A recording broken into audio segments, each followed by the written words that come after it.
What's up, bucket list? It's the kid. Proud of y'all. I just want to say congratulations to the bucket list. Congratulations, bucket list. Give the bucket list a huge shout out. And they are the bucket list. Yes, sir. You know who we are.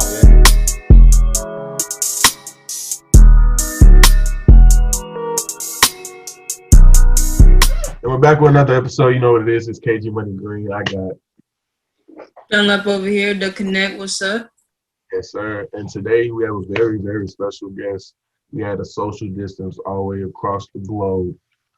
And we have Maggie. Oh my gosh. but no, look, that's actually Keep it going. We love the energy. This is gonna be a great interview. I like that. Other people they just be saying their names, and I'm Bob, So all right, bro, we need some more energy. But definitely, we brought on Maggie because not a lot of people are doing what she's doing in the world today. She's very young. She's also fellow Hamptonian in the building. We had to beat the odds right now. One of the people in here is a Howard person, but 2 out of the 3 are, Whoa! You said that jump like we not the real HU out here. I'm just kind of confused. a little HU battle in here today. Who Okay. win? But first, Maggie, tell us a little about yourself. Where you're from. Of course, I just told what school you attend, but tell a little bit. Yeah. So, like Kari just said, my name is Maggie. I am a second-year English major, history minor from Bern, Switzerland, and I go to Hampton University. I grew up in Switzerland, originally from Nigeria, and yeah. I know that's dope. That's really dope. So, how do you first? How you feel like Switzerland attending at HBC? So, I'm a student athlete, and I've been playing volleyball for a very long time. I played volleyball for the highest league here in Switzerland. I've been doing championships and been doing that for a long time. So I knew that it would be hard to combine both in Switzerland, to combine both athletics and academics at a high level. And I wanted to move to the United States to be able to do that. And you have that dream of being able to play D1, and so yeah, I worked my way up, and Hampton I had an offer from Hampton University, and I really liked the offer. I liked the campus, the real HU, right? And so I was like, yeah, that's the school I want to go to. And having the HBCU experience is also different because we don't have that where I'm from. So yeah, I don't regret it. Met some great people there. Still go there now. So yeah. How cool? Can you explain that a little bit more? Explain how you feel about the HBCU experience, not having that from Switzerland. So in Switzerland, I grew up in different parts of Switzerland, which is why I speak different languages as well. Depending on where you are in Switzerland, you're gonna speak a different language. And although we do have Black people and people from different ethnicities and different countries, but you will not have a school that's just where it's just like Africans or African Americans or people of African descent. Of course, we don't have the same history as the United States. We know how HBCUs were formed. We don't have that here because we don't have the same history. So having that experience and having people who are like-minded, who are quote unquote woke, who understand really what it means, who are not, you know what I mean? That is really fun, and that's really good because you don't get that very often. And I think it's a very unique experience to be able to go to an HBCU. We all can testify to that. Right. How you feel about that, Donna? Talk about you. What'd you say? Talk about your HBCU experience as well. HBCU experience, it really cultivates itself based on how you were raised and your surroundings, just like anything else in life. But what I will say is it provides a personalized journey of family, dedication, persistence, Like, you may not even know it's instilling a lesson into you until you look back at it like, dang, that did teach me this. This did teach me that. You know what I'm saying? And I think at HBCU, it's kind of more relatable for us because what it's teaching us is things we can see in our daily lives and like, oh, I was experiencing that when I was younger and I did feel like that. And this taught me how to maneuver like that, being the type of individual I am within this institutionalized world that we live in. Right. I just want to touch on that real quick, if I may. Just Yeah.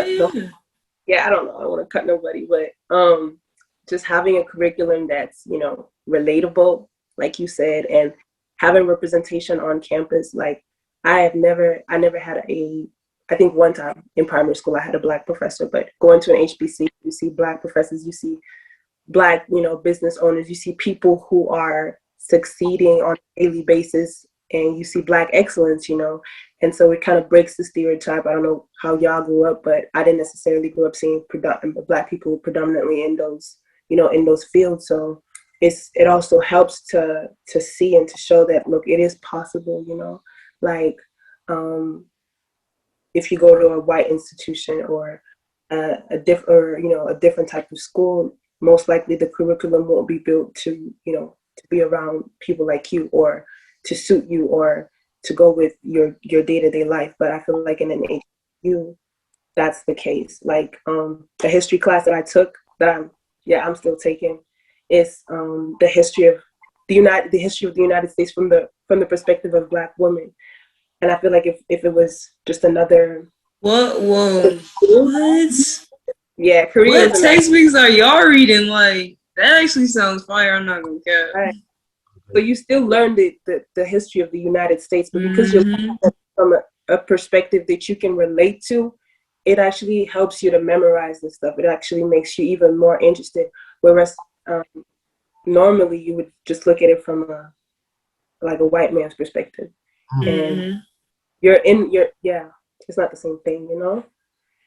It's not, and I really do resonate with what you said, because who's telling the story matters. Right. Like in school, you know, we see our teachers now, but they'll be decades older than us. You know what I'm saying? So it's like now moving into the future of education. And I say this because what you were speaking on about representation and just being in a room with an African American teacher is powerful. Right. So as individuals who are becoming the new leaders, it's like we have to figure out how to put us into the eyes of other individuals, because we're going to be the next people that. Right. Okay. Like we said, we're pulling out gems on here, boy. I like this conversation. We're gonna be the straight gym drop instead of like making it just an interview. We're gonna call it the gym, because honestly, this could be because like even the add on, like one main thing that y'all didn't list, you compared to any other like set of schools, is family, bro. Like from a professor to someone you just met a day to an athlete to anybody, it seems like everyone cares about you and wants you to be successful.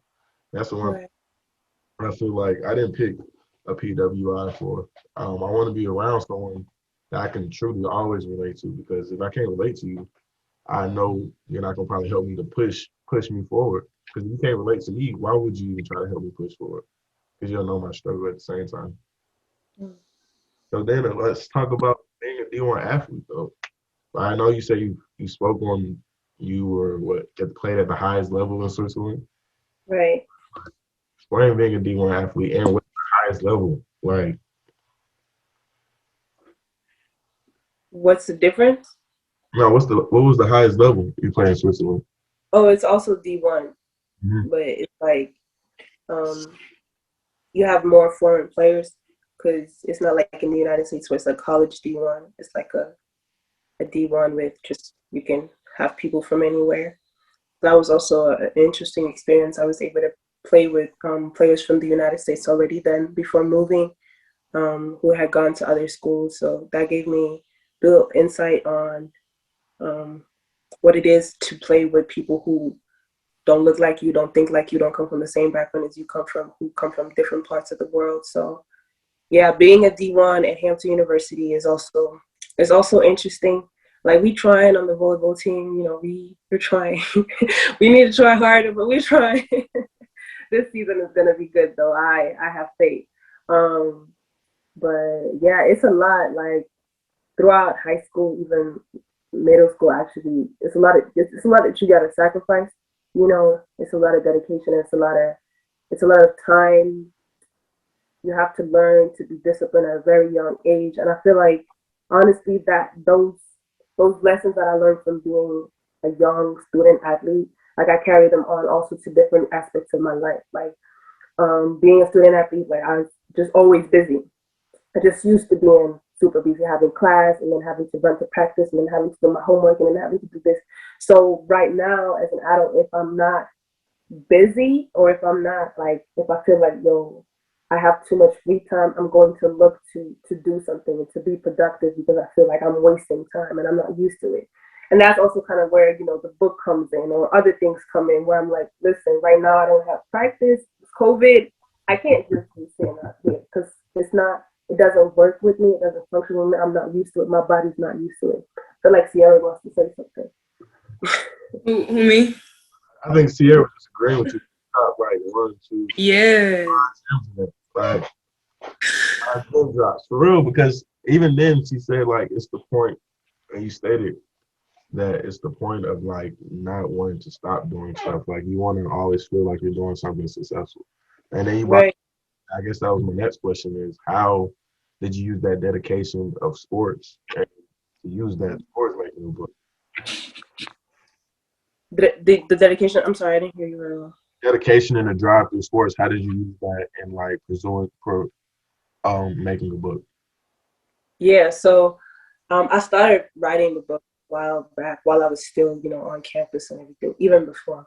But having a pandemic and not being able to practice every day, having the gyms being closed, not being able to be with my teammates on a day-to-day like I normally would, at first it was like, okay, what am I gonna do with all this free time? Like I still have classes, but it's like for me, it's a lot of free time because I'm not used to having as much free time. Usually, you know, practice 6 a.m. in the morning and then practice in the evening again. And you know, you still got to be a full-time student. So I took the time to rest, but I also was like, okay, there are other parts of me that could also be, you know, water. There are other parts of me that I may not have had the opportunity to feed and to really pay attention to while I was so busy with athletics. And so now that there's like this COVID break, I could really use that time to work on the other sides of me that, you know, I hadn't been working on that much, or I hadn't had the time to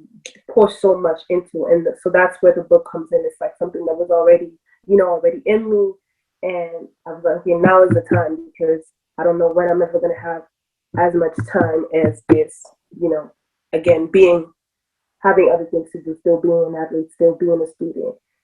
So I use that same drive to get into my book, to stay consistent, to stay disciplined, to set goals and to meet those goals like I would, you know, if it was still on the team. So to add to that or add to another question, do you feel like COVID helped you? Because a lot of people say they really feel like, and we're talking about this in a different I feel like she's here and I'm pointing this way. Technically I have to point the opposite way to point at Sierra.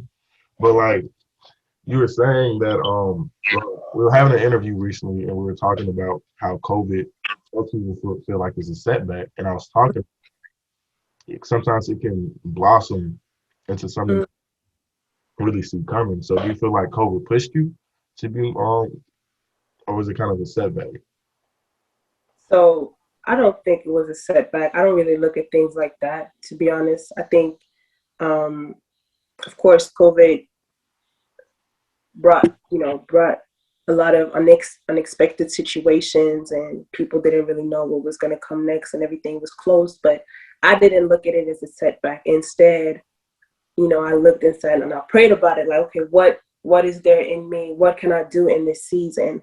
What can I work on in this season? I remember freshman year in Hampton University, I had to redshirt, because I had some issues with my transcripts and the NCAA, long story. So I had to redshirt. And in that season where I was redshirted, I did feel like it was a setback initially. Well, hold on one second. Just FYI for the people watching, being redshirted as an athlete, that's something you got to work out of, because it really do something to your mental, and makes you feel like, should I really even be here? Like, I thought I was so good.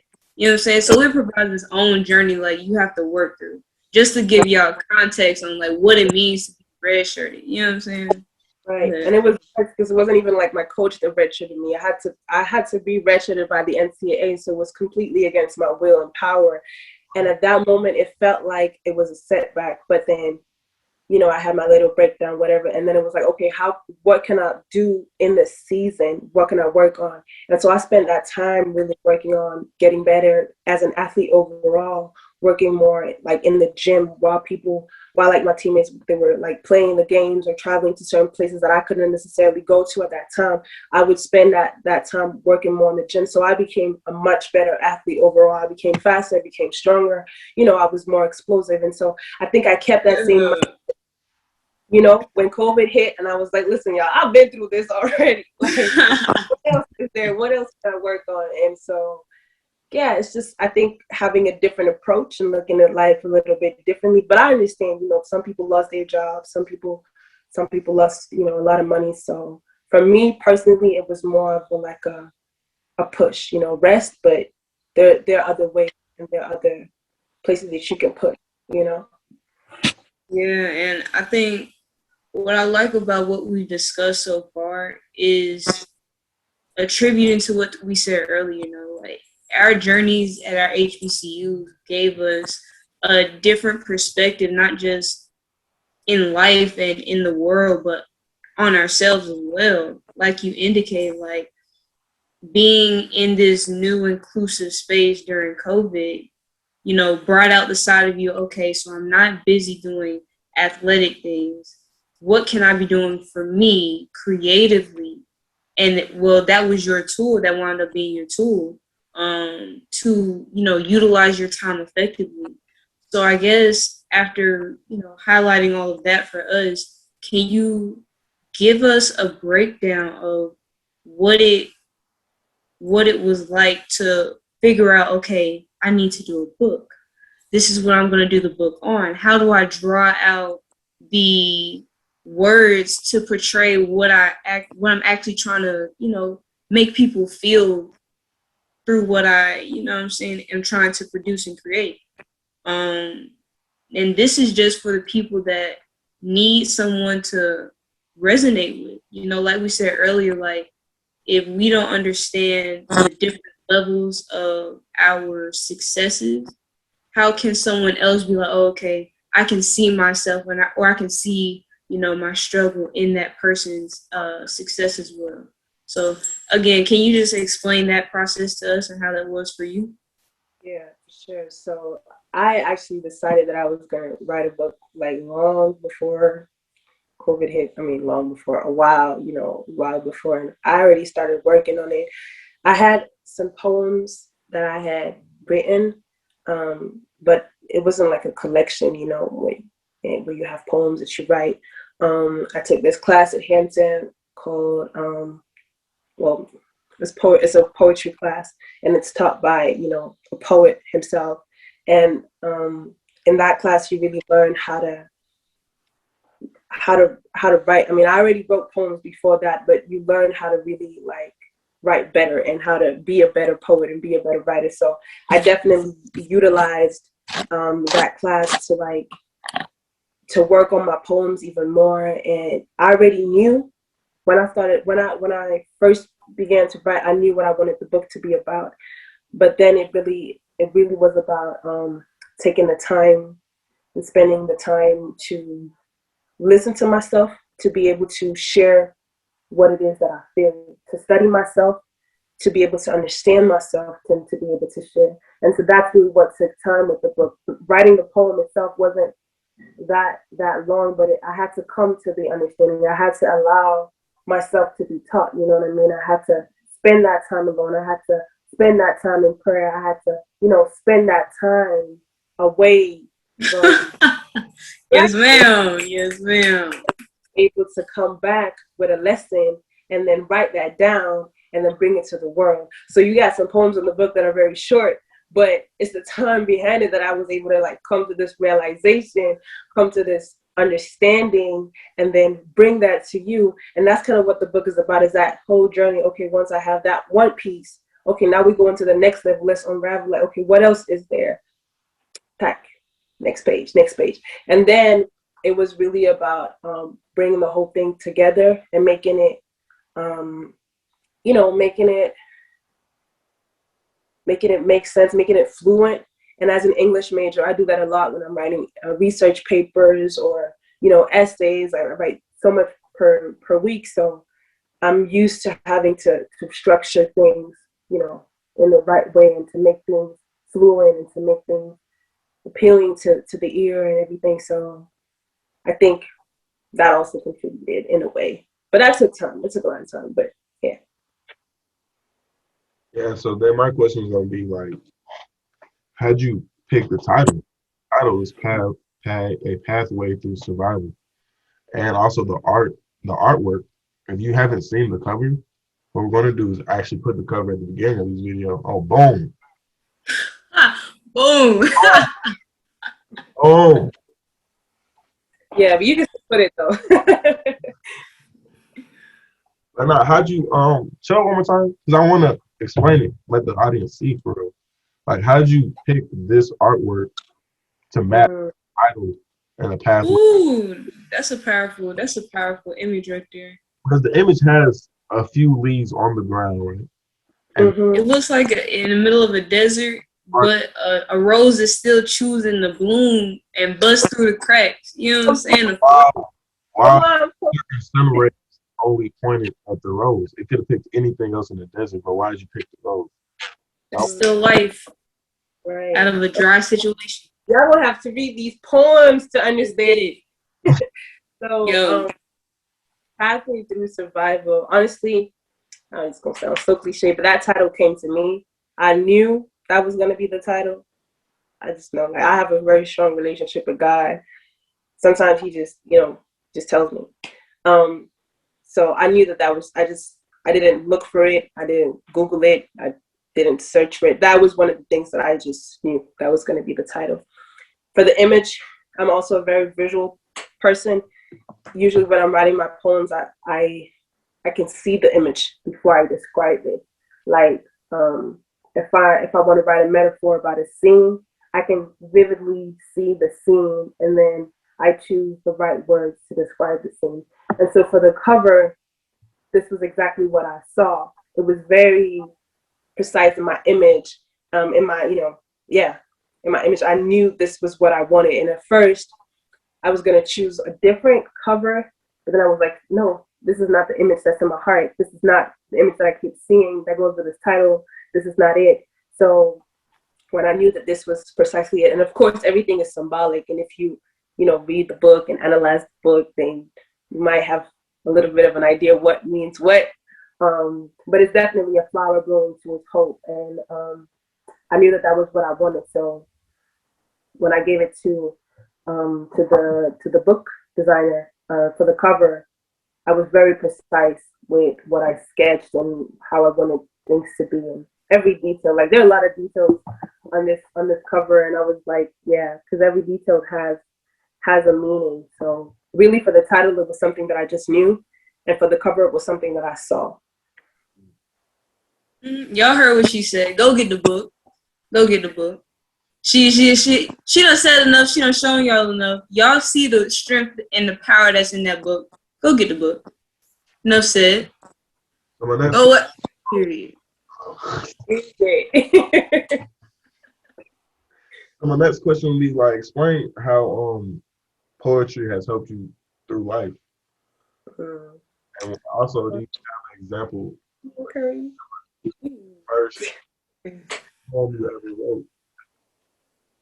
Damn. That's Okay. a tough question for an artist. I would like to hear it.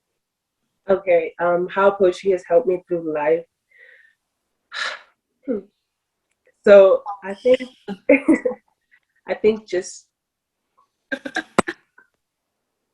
that knowing that I'm not alone in my struggle and in my pain, that is just very helpful. Some people find it through, rap or different types of books or just people.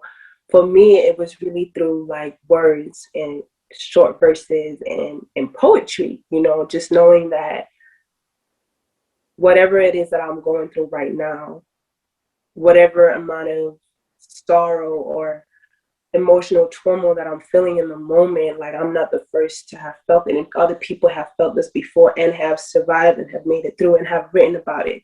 And just knowing in that moment, it just gives you strength to carry on. You know what I mean? It just gives you like strength to be like, okay, I could get through this. Like Yo, no, that's a real dream. somebody been here before, they made it, they wrote about it. I could get through it. And I think that's also part of what motivated me to write, was knowing that even if when I started writing, I wasn't at that point of, hope yet. I knew that I would get there because it's just like life is like a cycle, you have different seasons. And there's a poem in the book, first poem in the book talks about that. It's called Autumn Leaves. And it's like everything, even if it starts cold, like summer's gonna come back. So just knowing that really motivated me to write and to like be able to give that to someone else. Like no matter what it is that you're going through in the moment, like it's gonna get better. For the first poem that I wrote, I honestly do not remember. Yo, for real. Okay, I read much. Sorry. I'll try to make a better question. How can you tell the difference between the first time like you were writing and now like the transition, the growth? Can you explain and speak on that? Most definitely. I think at first it was just I'm just write what I feel. So there's no necessarily like technique or editing put into it or strategy. And at first I didn't really know what I was doing. Like my my teacher at the time, she just told me to write. Like she was like, yeah, just start. When it came to writing poetry, so I just start, and I was like, I don't know where to start. I don't know what to start with. And so I think at first it took me a lot more time, especially because I started writing, like I started with spoken word, not really with just like smaller poems. And so it took me a lot of time to be able to know what I want to write about, how I want to write, how I want to express myself in a way that can make it, most relatable and people can understand, but I'm still, bringing my points across and it still sounds like art. And I think now it's a lot easier because I've done it a lot. And so I have my strategies. I know what I'm supposed to do. I know kind of, where I'm supposed to go. It's like trying to develop, I don't know, a business plan by yourself for the first time and you don't know how it's done, and then actually having a strategy to, okay, this is how it's supposed to be. So you still got to put the work in, but like you have like a blueprint. So I think that's the difference. And also I've taken a lot of writing classes and poetry classes, English major. So that has also helped me because in my classes, like I am required to write, and we have peer reviews to be like to edit stuff. So I think I've become a better writer over time, but the soul and the heart that I put into it initially is still like visible even now. I've just been able to be more, I would say, more precise as a writer, as an artist, and also have a larger vocabulary and stuff like that. Mm, that's good.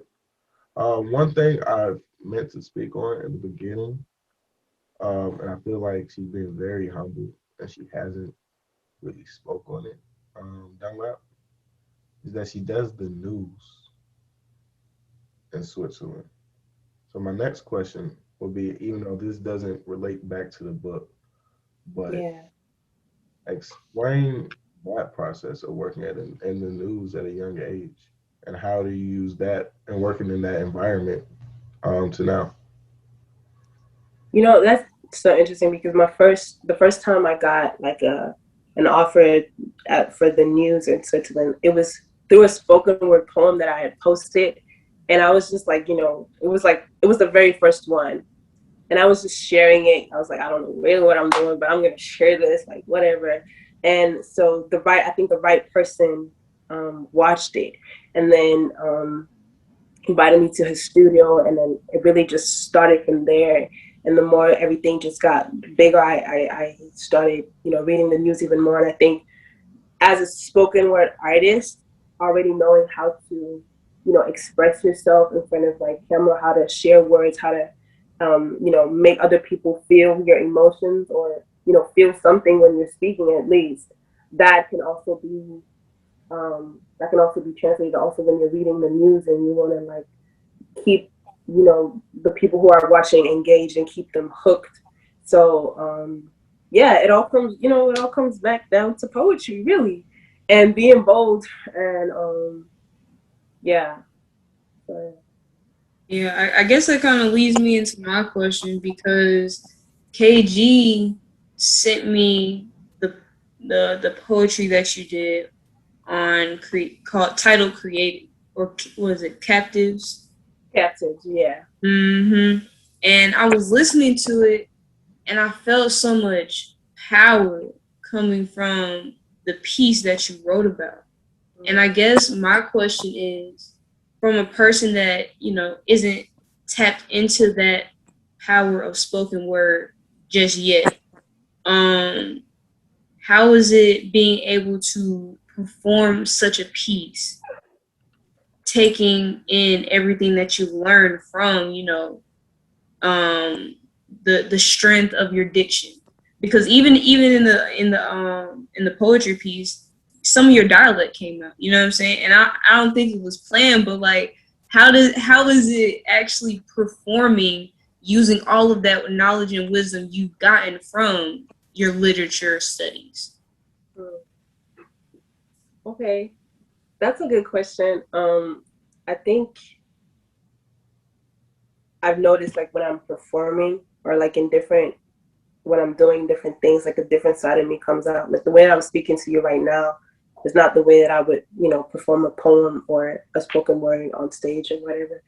But it's just that part of me that is just there and that is waiting to the passion to be able to teach and show people a different perspective of things. And it's power, but it's also like, it's kind, it's soft, it's gentle, but it's also powerful, like, so that you can listen and get the message and get the memo. And even if you don't comprehend everything the first time, it still rests in your heart in a way.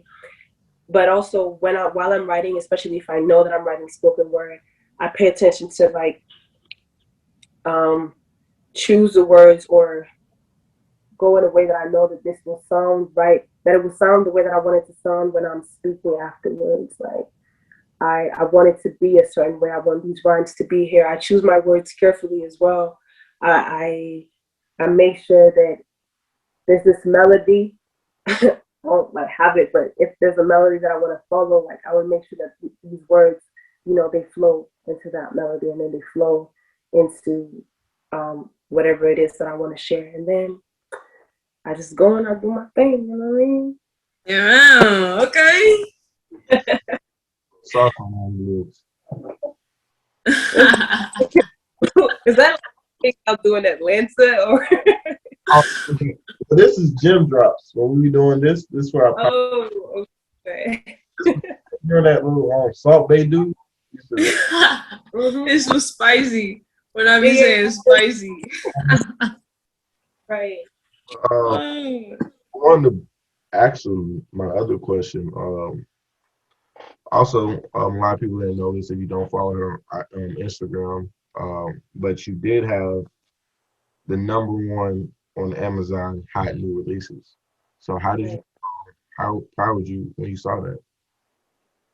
Like it was, I didn't believe it. Honestly, I was just like, it's just that thing that happens. And you're like, nah, it's not possible. But I remember and he was the one that was hyped.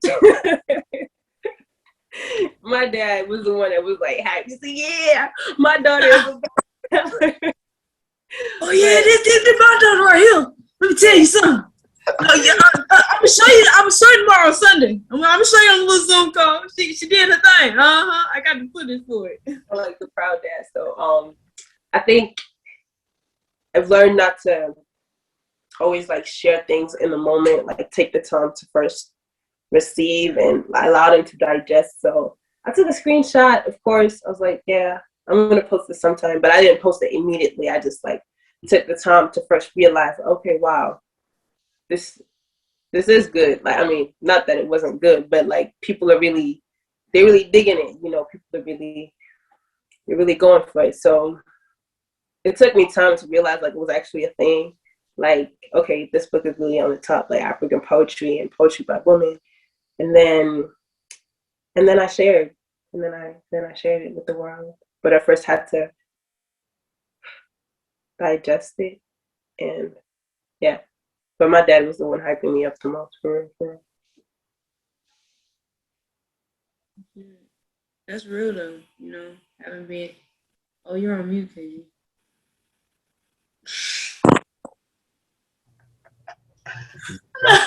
That was muting by accident, man.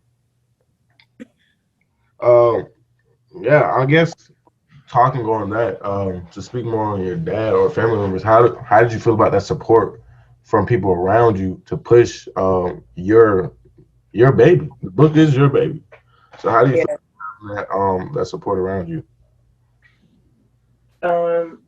So while I was writing, I wasn't very vocal about, you know, the whole thing, either to family members or to friends. I didn't want to feel any type of pressure, and I did feel the pressure indirectly. Not that they, you know, they told me that it had to be out, but I felt like I had to let it out. Absolutely, and that was one of the things that I had to unlearn. Like, it's my baby. I'm gonna show it to the world whenever I'm ready to show it to the world, you know, and I don't have to feel pressure. But it was definitely good, like having support from like my family members and everyone.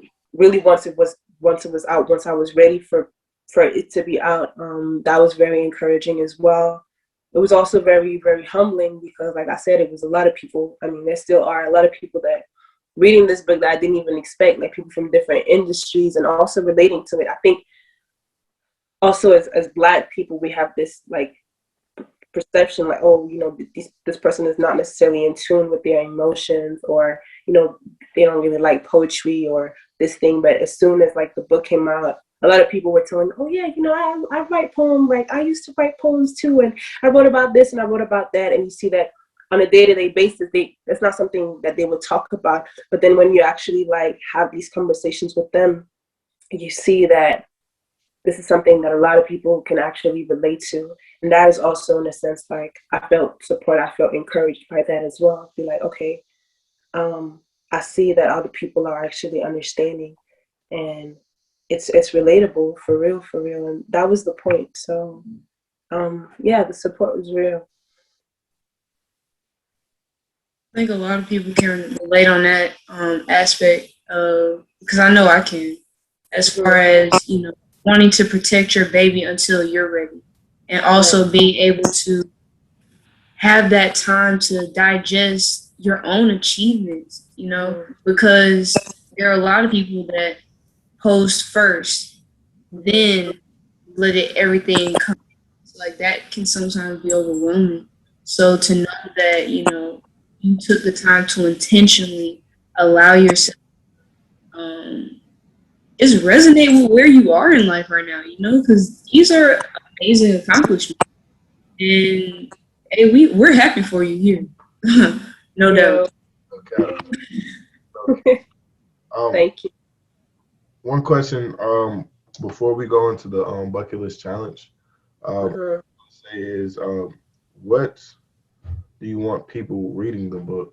What is their one major takeaway that you want them to have about you and the book? So, well, about me, about the book, I'd say that really God is with you even in the valley, and even when you don't feel it. Like when you look back, like He is and He has been with you. That's really the.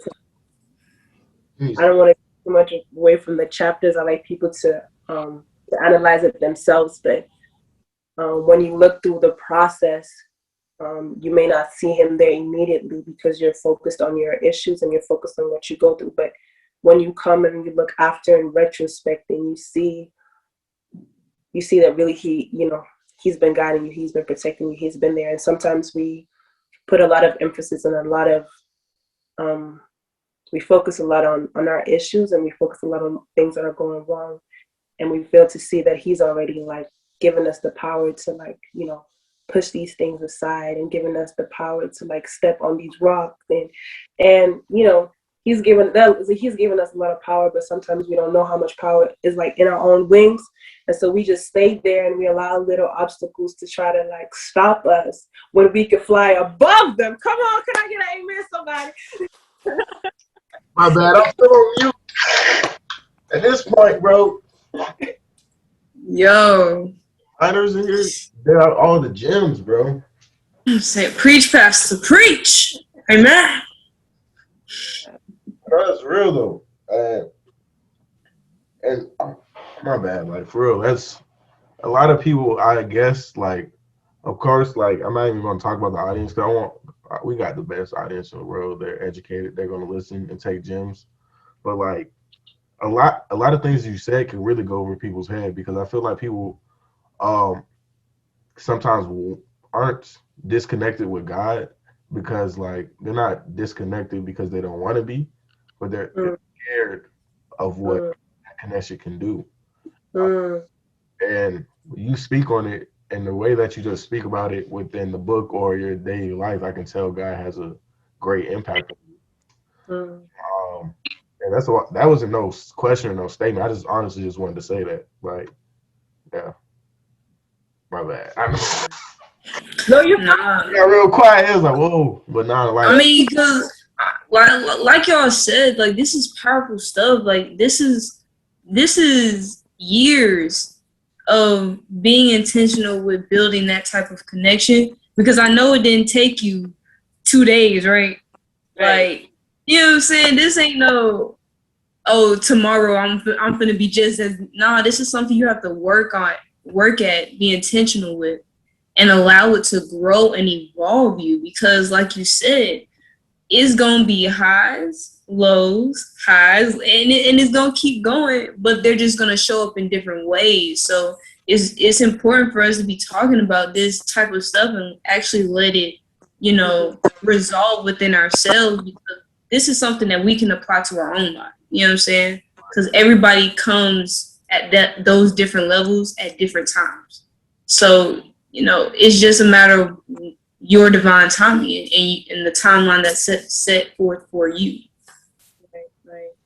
And what you were saying about like taking the time to also just digest and take the time with your own like accomplishments first. I really felt that, because Kerry was asking me yesterday, but like why I chose March 14th, like the book. Yeah. like it was That's my next question. Like, I swear, I'm gonna touch on it right now. Like it was done before, but I just knew that it wasn't ready, and I didn't want to just. I knew that I wasn't. I think not that it wasn't ready. It was ready, but I knew that I wasn't ready yet to expose it, even though it was ready. I just wasn't ready yet to to show it to the world. I had to be able to be a piece, and it was a journey as well. Like it was a whole like spiritual journey while writing this book, and I had to feel also the closure from that journey in the physical, like in real life, and I felt that. And then I was like, okay, now you guys can have it and you guys can read it, and I don't have to like hold on to it in that way anymore, even though it's still my baby, but it's not like I don't have to be an overprotective mom over it. Like you guys can read it. And that's why I chose that date, because I needed more time. I wanted a time where I knew that I would be like I was done. I chose the date after I was done, after I was ready. I was like, okay, now this is when I'm gonna bring it out, because yeah. And then, okay, I know I already said one last question, but then I'm gonna ask one more, because throughout this whole interview, you used one key word a lot. I don't know if they we put them in the comments how many times you heard her say this word, but she said season multiple times. I said it. Multiple times, and then if you read reviews on the book, if you read about the book, period, you speak on seasons. So of seasons in life, like we're not talking about no fall, winter, spring. We're talking. What is that? What is those seasons you're speaking on exactly? I mean, it is fall, winter, spring, but I guess metaphorically speaking, you know, what the winter means to you, if it, represents something that's cold and dry, the summer means to you it's more freedom and, you know, um, like harvest and being fruitful. If it's the fall where it's in between, or if it's the spring as well. It's these different seasons in our lives where sometimes, ooh, my bad, that's my charger. It's sometimes, it's not as fruitful. Sometimes you go through seasons and it feels like there's no harvest at all. Like, whatever it is that you're trying to grow is just not growing. You feel like you're just stagnant. Sometimes you go through these seasons where you're in pain, and then sometimes you go through these seasons where you feel healed, and you go through these seasons where you're mourning again, and then you go through these seasons where you're joyful and you're rested and you're healed. So saying that I wrote this book in different seasons of my life kind of means that in the book you have different parts. Like it's not just a book about sadness or mourning, or just a book about victory and this is good. No, but it's like a book that reflects every like day-to-day life, dated like our years, that it reflects human beings in general. We go through these different seasons, and having a book that can I guess document the whole thing, like have a holistic picture and approach, I think is important, because you have a point of view that's not just based on one aspect or on one event, but that's really like based on what comes after. Like, I'm not just documenting like the winter. I'm showing you that after the winter, there's going to be, the spring, and then eventually summer will come back. Eventually you're gonna be okay again. And because you're okay again doesn't mean that you're not gonna have another season of winter. So saying that I wrote this book during different seasons of my life just means that.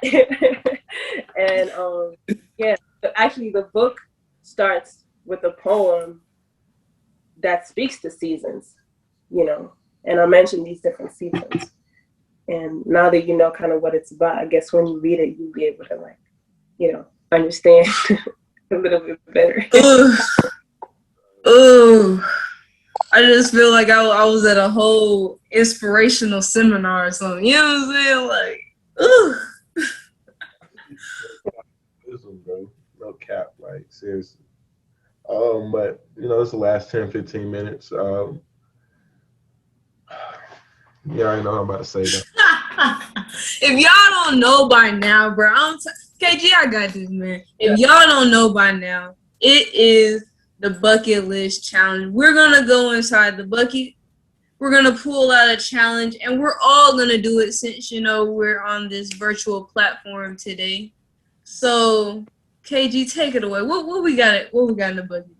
All right, for the bucket challenge today. All right, we'll shake it up here. All right, first question. We're gonna start off simple. What is one goal you see yourself in life, or 6 months down the line? So that was just a simple question. That's for all of us too, right? Yeah. 6 months down the line, or one goal in life. I guess we can answer either one. As the guest, do you want to go first?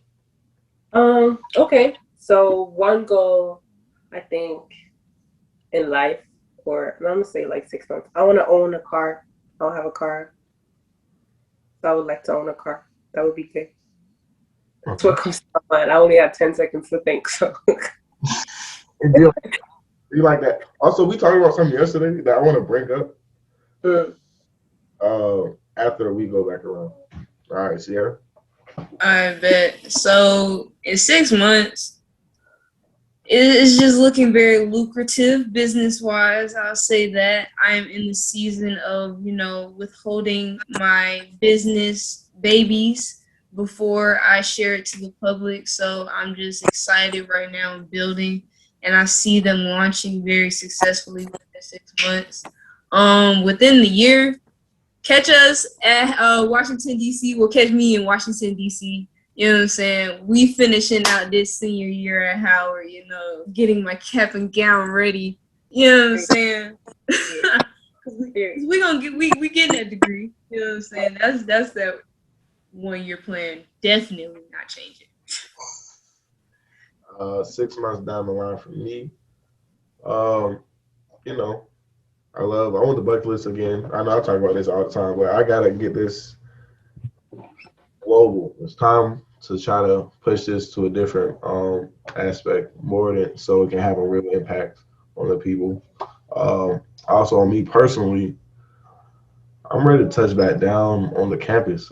That's not really 6 months down the line. That's more months. It's sooner, bro.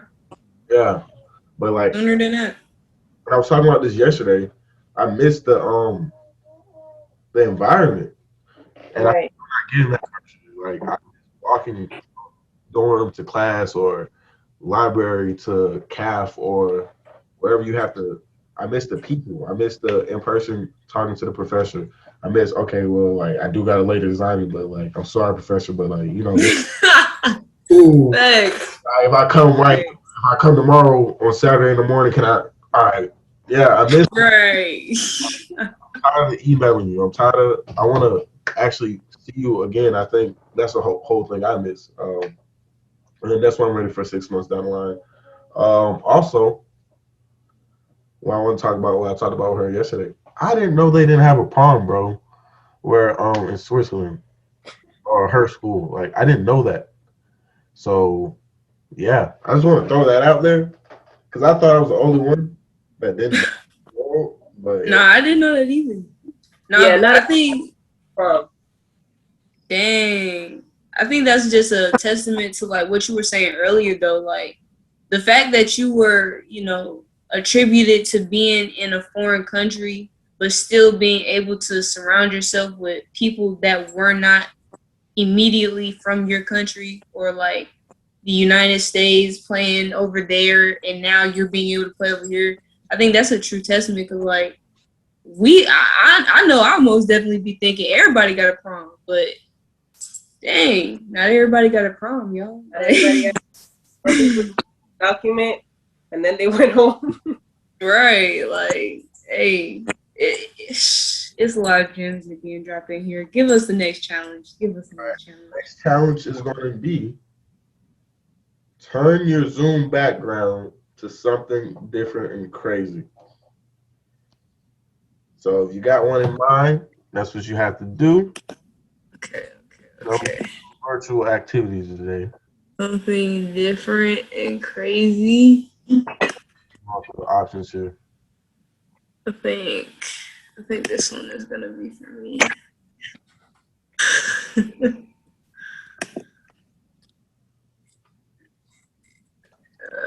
There's a background on here about COVID-19. I don't know. I'm tired of COVID at this point, man. So I don't know how that works on my device. Oh, yeah. Oh, let me see. Oh, we got a picture. What is this? Y'all want to add that? Oh, I guess just look. Oh, it's alright. I think this is what I'm gonna do. I think I'm gonna. This is supposed to be, bro. This is supposed to be a desert, but stuff in the background. So I'm just gonna be a pirate that's stuck in the desert, man. I don't know how I got here, but so. I guess I'm on the beach somewhere. I don't know. Man. All right. And then the third one was name a book that you feel like represents your life. Okay, well, Maggie already knows hers.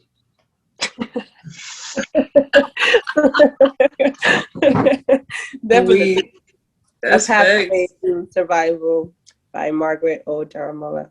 I feel like that book represents my life pretty well. Okay. For me, it's Out of My Mind. The author is not coming to my recollection right now. But yeah, it's definitely about a girl that, you know, has to showcase her talents amidst people that don't readily see her as talented. So yeah.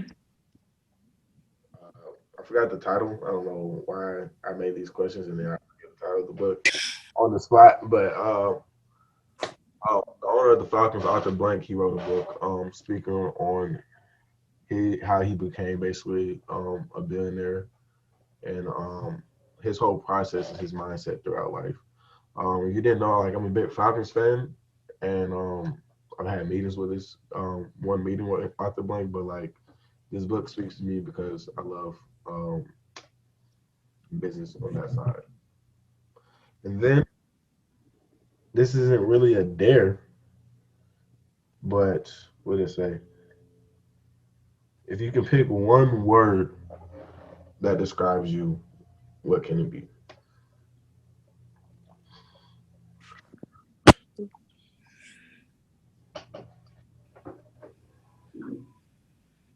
One word. Okay. I would say chill is my word. Simply because like when it comes to learning knowledge or entering into a new opportunity, I try to be as chill as I can and still be able to assess like the ways in which I can improve, where I need to improve, how I need to grow, and things of that sort. So just to keep mentally chill.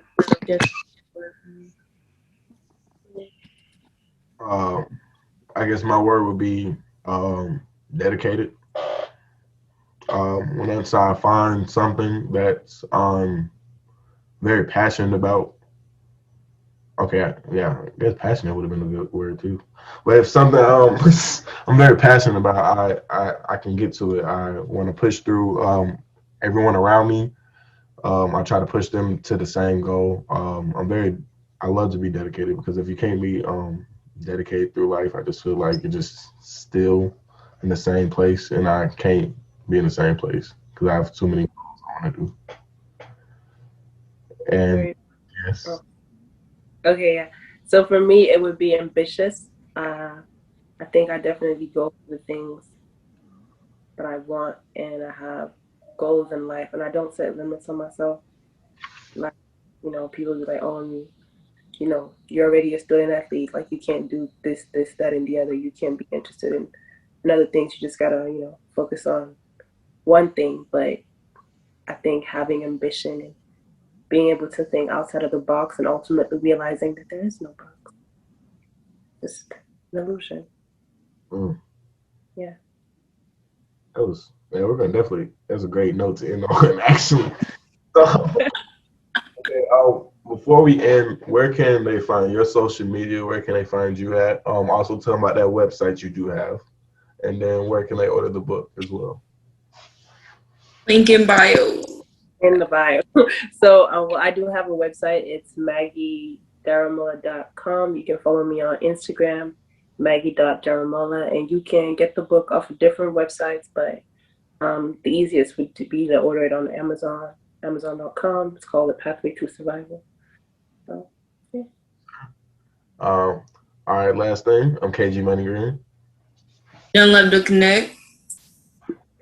Maggie in the house, Yeah. Yo, man, we're out of here.